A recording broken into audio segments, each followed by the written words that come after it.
Assalamualaikum warahmatullahi wabarakatuh. Alhamdulillahi rabbil alamin. Wassalatu wassalamu ala ashrafil mursalin Sayyidina Muhammadin wa ala alihi wa sahbihi ajma'in. Amma ba'd. Ikhwani fid din, azzakumullah.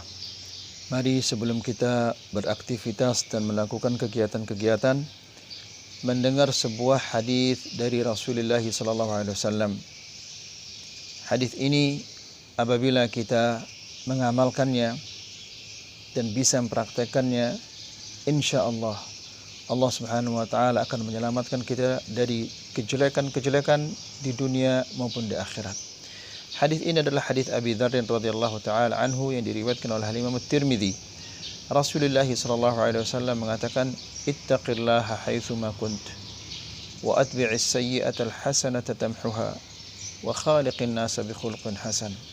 Hadis ini begitu singkat, namun terkandung di dalamnya semua kebaikan-kebaikan di dunia dan di akhirat.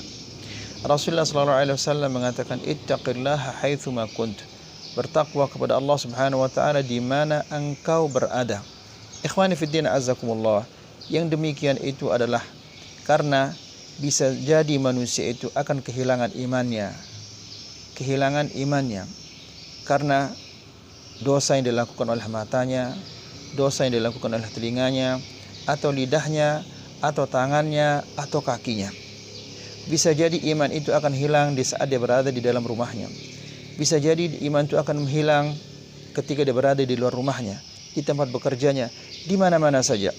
Karena syaitan selalu menggoda manusia dan berusaha untuk menjerumuskannya.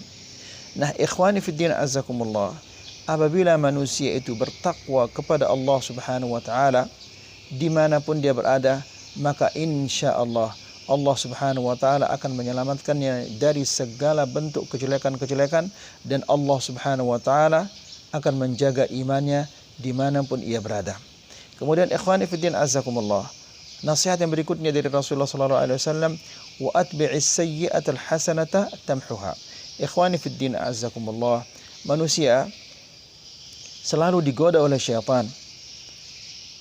Oleh karena itu, bisa jadi manusia itu melakukan dosa kapan saja, di mana saja, dan mungkin dosa itu ia lakukan tanpa ia pernah merencanakannya.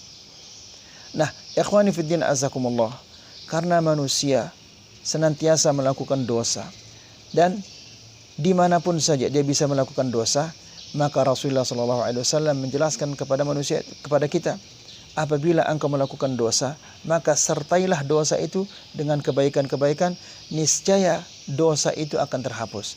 Maksudnya ayyuhal ikhwah, pengaruh keburukan-keburukan dosa itu, karena apabila manusia melakukan kejelekan-kejelekan, melakukan dosa, maka akan ada satu noda hitam di dalam hatinya.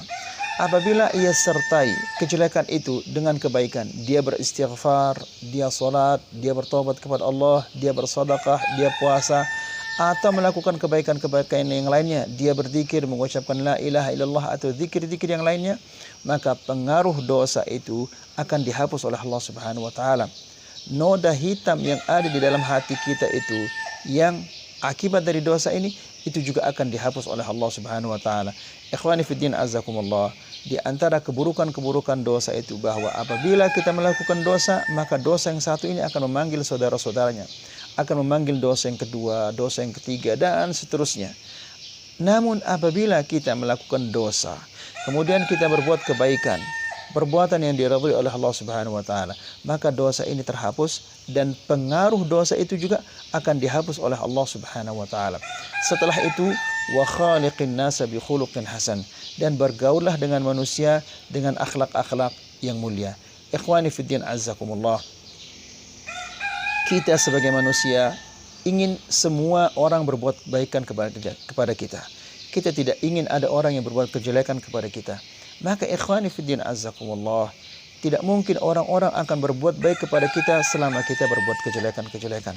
Oleh karena itu, ayyuhal ikhwah, berbuat baiklah kepada manusia-manusia, berbuat baiklah kepada orang lain. Jika kita senang sehat, maka kita harus juga senang melihat orang lain sehat. Jika kita tidak senang dibohongi, maka kita juga harus senang tidak membohongi orang lain. Kemudian ikhwani fiddin azakumullah, jika kita senang tenang di rumah kita, maka juga kita harus senang melihat orang lain juga tenang. Nah, ikhwani fiddin azakumullah, apabila kita sudah bergaul dengan baik dengan orang lain, maka insya Allah orang juga akan membalas kebaikan kita itu dengan kebaikan juga. Maka dengan demikian kita akan hidup aman. Jika kita bertakwa kepada Allah Subhanahu wa taala dan menjauhkan dosa-dosa, maka insya Allah kita akan selamat di dunia dan di akhirat. Kemudian jika kita melakukan kebaikan-kebaikan kepada orang, maka insya Allah kita akan hidup tenang. Tidak ada orang-orang yang akan mengganggu kita, tidak ada orang yang akan menipu kita, tidak ada orang yang akan berbohong kepada kita. Bukankah ini semua yang diidamkan oleh manusia? Semoga ini bermanfaat.